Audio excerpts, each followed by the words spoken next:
He made $135,000 last year. He had almost nothing saved.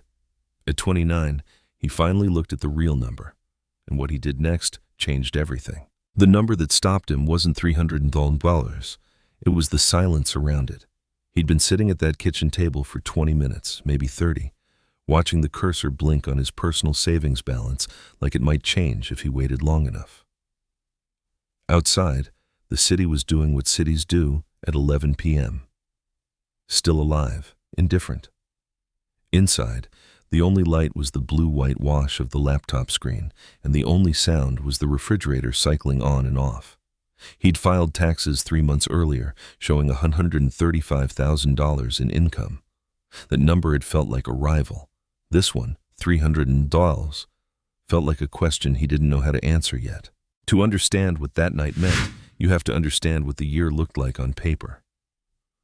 Greed had walked away from the last job he'd ever worked for someone else in March of the year before, a project management role he'd outgrown and underpaid his way through for 2 years.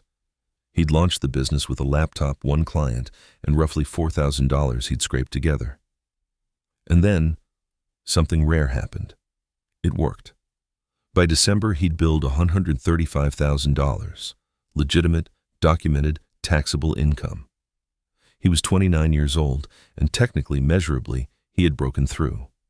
The whiteboard on the wall still had the revenue goal circled from January. He'd hit it. So why did this apartment feel like someone else had collected the prize? He hadn't always made real money, and he knew it. Most of his 20s were lived in the $18 to $20 an hour range, serving tables, working front desk at a gym, a brief and bleak stint doing data entry for a shipping company. Every job came with the same quiet promise he made to himself. This is temporary. I'll get serious about saving when things settle down.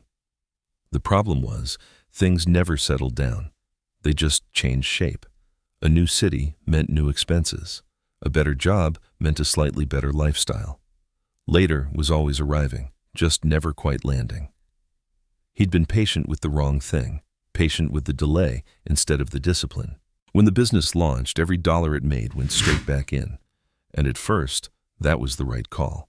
He needed software, contractor help, a real website, liability insurance. Reinvestment was the smart move, the responsible move, the thing every founder podcast told him to do.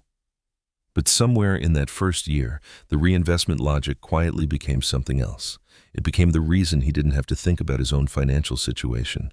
Pour it back in, stay lean, figure the personal stuff out later. It was the same old later, wearing a more sophisticated outfit. The business was growing. He was proud of that. And pride is an extraordinary thing for keeping inconvenient questions out of the room. Felix Oduya mentioned it the way you mentioned the weather. They were at a table outside, a spot they'd been going to since college, cheap tacos and overpriced iced coffee, and Felix was mid-story about something else entirely when he said, almost as a footnote, that his 401k had just crossed 80 grand. He laughed a little when he said it, the way Felix always laughed, like good things were his natural climate. Greed smiled. He said something like, "That's solid, man," and then very smoothly redirected the conversation toward Felix's new apartment. But the number had already landed somewhere it couldn't be taken back from. $80,000, sitting in an account, growing. And Greed had, what exactly? That night, he opened everything. Not just the one account he checked occasionally, all of them, side by side, browser tabs lined up like a verdict. Business operating account, healthy, looked like a responsible person. Personal savings, $300. He looked at that number for a long time.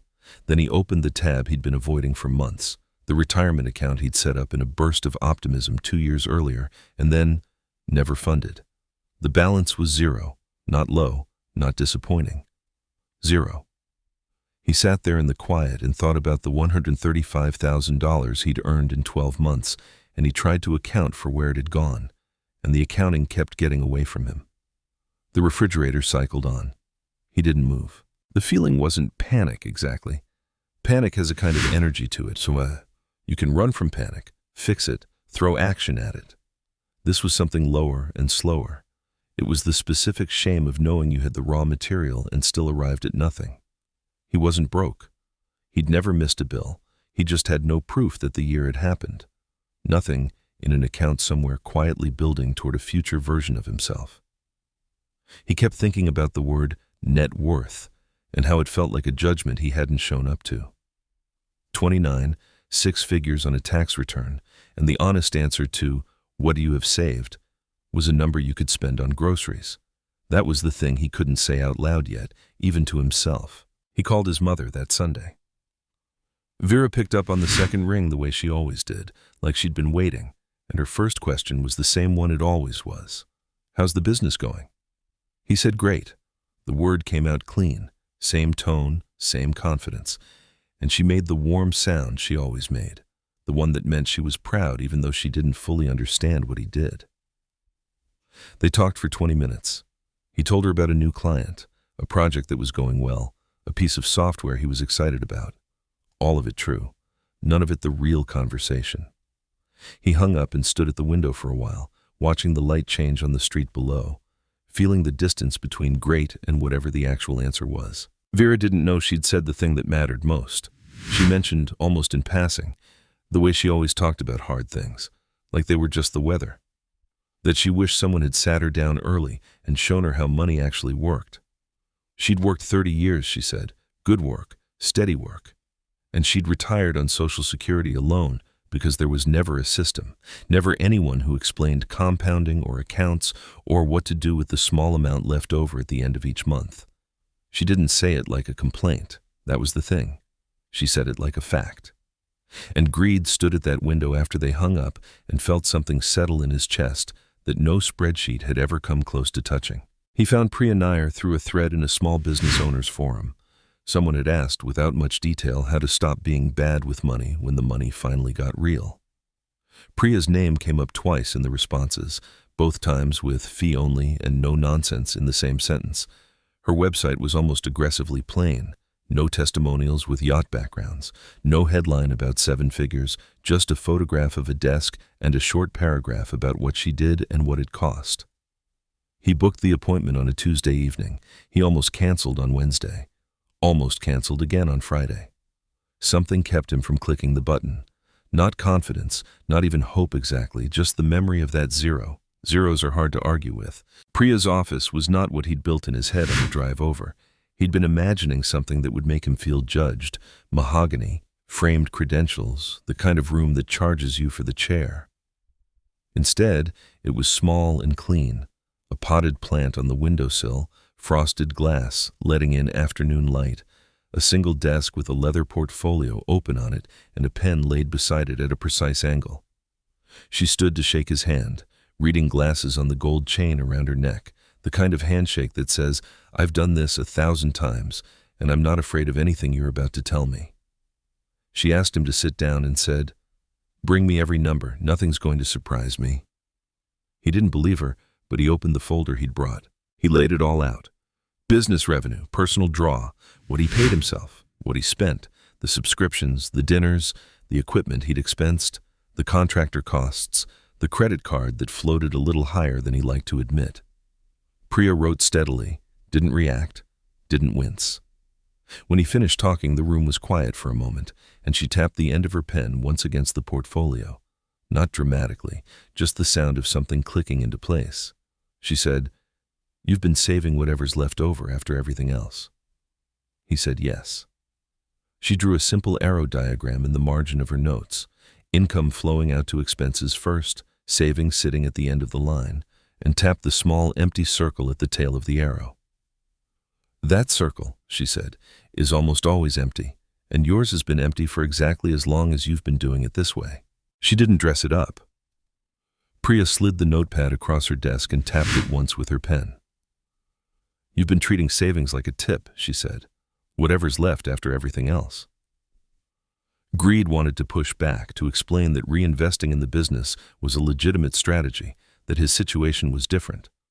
But he'd heard himself make that argument in his head 50 times already, and it had never made the $300 go away. The principle she was describing was almost offensively simple. Automate the savings first, let everything else adjust around it, make the savings the fixed cost, make the lifestyle the variable. He had the whole thing exactly backwards, and some part of him had always known it. Priya ran the numbers right there on a yellow legal pad, not a spreadsheet, not a slide deck, just a pen and a column of figures he could follow.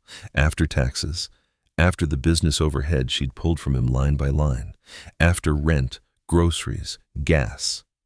Actual life, not a fantasy budget. What was left, unambiguously and without any optimization tricks, was $4,000 a month. That was the number. Not aspirational, just real. He could move $4,000 a month out of reach before he ever touched it, and his life wouldn't contract at all. He'd just stop bleeding money into nothing. The figure landed in his chest like something settling into place. Then Priya did something he didn't expect. She tore a small page from the notepad, wrote something on it. One motion, no hesitation, folded it once, and slid it across the desk toward him. She told him not to open it until their third session, 6 weeks out. He almost laughed. He asked if she was serious. She looked at him over her reading glasses and said, very evenly, "The number will mean more to you then than it does right now." Greed picked it up. It was lighter than it should have been, given how much weight it seemed to carry. He folded it again and put it in his jacket pocket, and the rest of the meeting he kept feeling it there, small and insistent, like a splinter he couldn't stop touching. He drove home in the kind of silence that hums. The folded note was on the passenger seat, and he kept glancing at it the way you glance at a text you're not ready to read. He ran through the possibilities the whole way. Best case, some big reassuring number that made the last year feel less wasteful. Worst case, something small and devastating that confirmed what the shame had been telling him. He landed on a third option somewhere near a red light on DeKalb. Maybe it was just a number he couldn't emotionally handle yet, and Priya knew that, and this was her version of making him wait until he was ready. That thought stayed with him. By the time he pulled into his parking space, the note was still folded. He hadn't even come close to opening it. Week 1 was administrative and uncomfortable in equal measure. Priya had sent a follow-up document, a clean one-page outline of what to open and where. And Greed worked through it at his kitchen table on a Tuesday afternoon, opening accounts he'd been meaning to open for 3 years. A SEP-IRA through the brokerage she recommended, a Roth IRA with the same login, a low-cost index fund account alongside it. Each step took about 12 minutes and required nothing except doing it. That was the part that stung a little, how small the friction had actually been. He told himself he needed to understand everything first, that he'd do it once he had more time, more clarity, a better month. When the first automated transfer confirmation hit his inbox, the amount was already gone. He hadn't moved a muscle to stop it. He just sat there and let it leave. The SEP-IRA was built for people in exactly his position. Self-employed, no employer match, no HR department handling any of it. As a sole proprietor, he could contribute up to 25% of his net self-employment income in a given year, tax-deferred, which meant the government was essentially letting him lower his taxable income at the same time he was building toward retirement. He had left this completely on the table for the entire first year of the business. Priya hadn't made him feel stupid about it. She'd just explained it the way you explain a tool to someone who didn't know it existed. But he felt it anyway. Not guilt exactly. More like the specific frustration of realizing the door was always unlocked. He just hadn't tried the handle. He ran into Felix at the gym on a Thursday morning, which was already new. The gym, another thing the chaos of the first year had quietly erased. Felix was in the lobby pulling on a hoodie, easy and loud the way he always was, already talking about a car he'd been looking at, something German, something with a lease payment that Felix said like it was nothing. Greed listened and nodded. He would have been genuinely interested 2 months ago, would have pulled up the model on his phone, would have felt the familiar low hum of wanting to be that unbothered. But he was hearing something different now, not the car, the subtext. Felix talked about money the way people talk when they don't have a plan, like it was weather. Just something that happened to you. Greed realized, standing there in the gym lobby, that he'd been mistaking ease for strategy. They were not the same thing. The slow month hit in week 5. The business revenue dashboard showed a number that was down almost 30% from the prior month. Not a crisis, but enough to feel like one. He sat at the same kitchen table with the same laptop, and the familiar thought arrived, clean and reasonable sounding.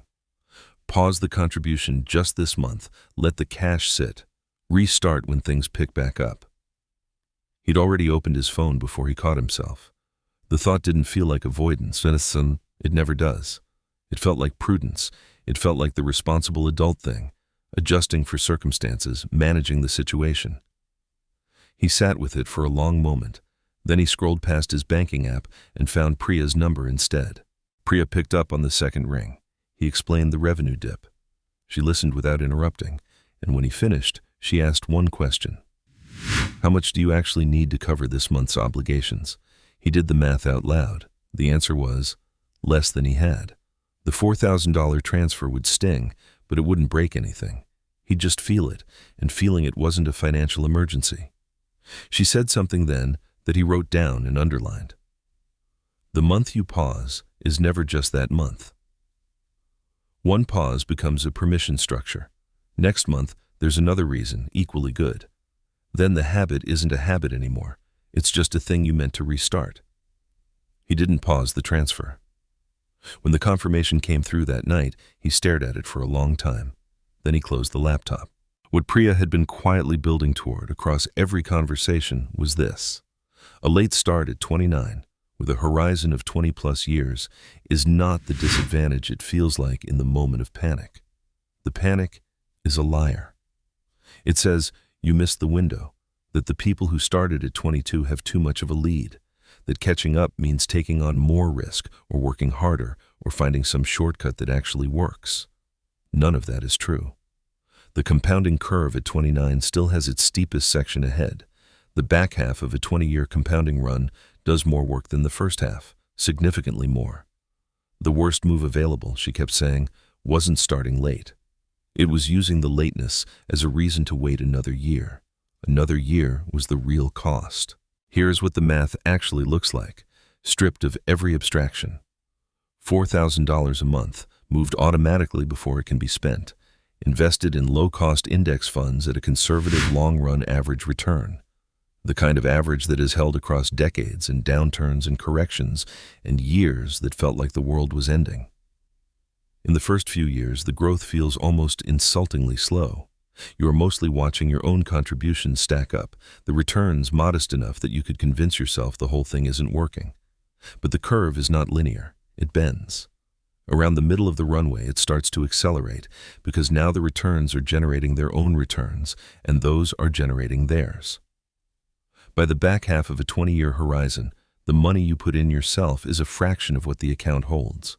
The work is done by time. That's the whole mechanism. Not genius, not timing, not a better stock pick. Just time. Somewhere around week 3, he started reading. Not the books he'd always intended to read, the ones that had accumulated in his cart or his nightstand unopened, but the plain, unglamorous ones. A $60 paperback on index investing, a library copy of something his grandfather's generation would have called common sense. He filled pages of the notebook that had sat blank on his desk for 2 years. Not because reading felt virtuous, but because, for the first time, the information was load-bearing. He needed to understand what he was doing, so he'd stop being afraid of it, so it would feel like a system he owned, rather than a process he'd handed off to someone smarter. He had half the notebook filled in 3 weeks. The pen marks got messier toward the end of each session, the way they do when your hand is moving faster than your handwriting can keep up. He didn't mind. The second session with Priya felt different the moment he walked in. He'd done the homework. The transfers had landed. The allocations were correct. He hadn't touched anything. And for the first time, he sat down across from her without bracing for bad news. She reviewed the numbers quietly, made 2 small notes, then looked up and said he'd done the hard part, which wasn't the math, it was the not touching. But she wasn't finished. She wanted one more layer, a dedicated cash buffer, liquid, separate from everything else, sitting between his life and his investment accounts. Without it, she said, every flat tire becomes a reason to raid the system. She drew it out by hand, the way she drew everything, no slides, no software. A horizontal line, on one side, life expenses, car trouble, a slow month, a medical bill. On the other side, the investment accounts, compounding quietly, untouched. And between them, a small box she labeled buffer. That box, she explained, was not a savings goal. It wasn't money you were proud of or tracked on a vision board. It was a firewall. Its whole job was to absorb the chaos of ordinary life so that the investment accounts never had to. Every system that collapsed, she said, collapsed because someone reached past that wall just once, and then again. And then it was a habit. He ran into Felix a week later, not at a gym, not by accident. Felix texted and asked if he wanted to grab drinks, and his voice on the phone had something in it Greed hadn't heard before. Quieter. They met at a bar with low booths and bad lighting, and Felix ordered one beer and nursed it for 2 hours, which was also new. Somewhere in the middle of the second drink, Greed's second, Felix's only. Felix said he needed to tell him something. The $80,000 in the 401k was real. But behind it, behind the coral polo and the easy laugh and the offhand brag, there was $18,000 in credit card debt he'd been rolling over for 3 years. He set it to the table more than to Greed. Greed walked home, not because it was close, it wasn't, but because he needed the time. He kept thinking about the word performance. Felix hadn't used it, but it was the right word. The ease, the offhand mention of the 401k balance, the car talk at the gym, all of it had been load-bearing, holding something up. And Greed realized he'd been doing the same thing in the other direction, performing the struggling but grinding entrepreneur, telling himself the avoidance was strategy. They were different performances, same function. He turned it over the whole walk home and came back to one thing. The person he'd been measuring himself against wasn't real. The real competition was the version of himself that kept finding reasons to wait. The third session was 6 weeks after the first. Same office, same frosted glass, same potted plant by the window. But the room felt altered in a way he couldn't explain, like something had been decided before he sat down. Priya reviewed the contributions, consistent, no gaps, allocations holding. The emergency buffer was funded. He hadn't made a single panic move. She went through it all methodically, nodding at each line, and then she closed the portfolio and set her pen down. She looked at him evenly and said he could open it now. He'd carried the folded note in his jacket pocket for 6 weeks. He hadn't opened it once. He read it twice. The number was $1,247. Priya's handwriting, neat and unhurried, a single figure. No explanation, no formula, no asterisk, just that. He looked up at her, and she was watching him with the expression of someone who had seen this moment before and still found it worth watching. She said quietly, "That's what consistent looks like." Not a $1 million dream, not luck. $4,000 a month, automated, untouched, compounding at a conservative 7% over 22 years. He'd assumed the gap was too wide. He'd assumed the years he'd spent counting tip money under fluorescent lights had cost him something irretrievable. The note said otherwise. It wasn't the number. He understood that on the drive home, or tried to. The number was a projection, a model, a best guess at a future that would bend and shift and never arrive exactly as written. What the note had actually done was prove something simpler. The income was real. The capacity was real. He had earned $135,000 in 1 year and had $300 in personal savings, and the reason wasn't bad luck or a bad market or being too late. The reason was the absence of a system. And systems, unlike time, are learnable. He could not get his 20s back. He could not undo the years of later. But he could build the structure now, and the structure did not care what age he was when he finally got around to it. He called his mother that evening. She answered on the second ring the way she always did and asked how business was going, the same question she asked every time. He said good, and then stopped himself and told her the real thing instead, not the income figure, which she already knew roughly, the projection, the number on the note, what it meant, how it got there. Vera was quiet for longer than he expected. He could hear the kitchen behind her, a small sound, the stove maybe, or the radio low in the background. Then she said she was glad he hadn't waited until 40. Her voice was even, unhurried. But he heard something in it that he hadn't heard from her in a long time. Relief. He taped the note to the whiteboard that night, not in the center, not like a trophy, but in the corner, small, among the business goals and the sticky notes and the things he hadn't crossed off yet. He stood back and looked at it. The whiteboard had been there for a year. He'd filled it and erased it and filled it again with revenue targets and client deadlines and quarterly plans. The note didn't belong to any of those categories. It wasn't a goal. It was a reminder of what happens when a system runs without interference, when you build the structure, automate the behavior, and then get out of your own way. He'd spent years trying to feel like he'd arrived. Standing there looking at that corner of the whiteboard, he thought, this might be what it actually feels like. 30 days fully automated.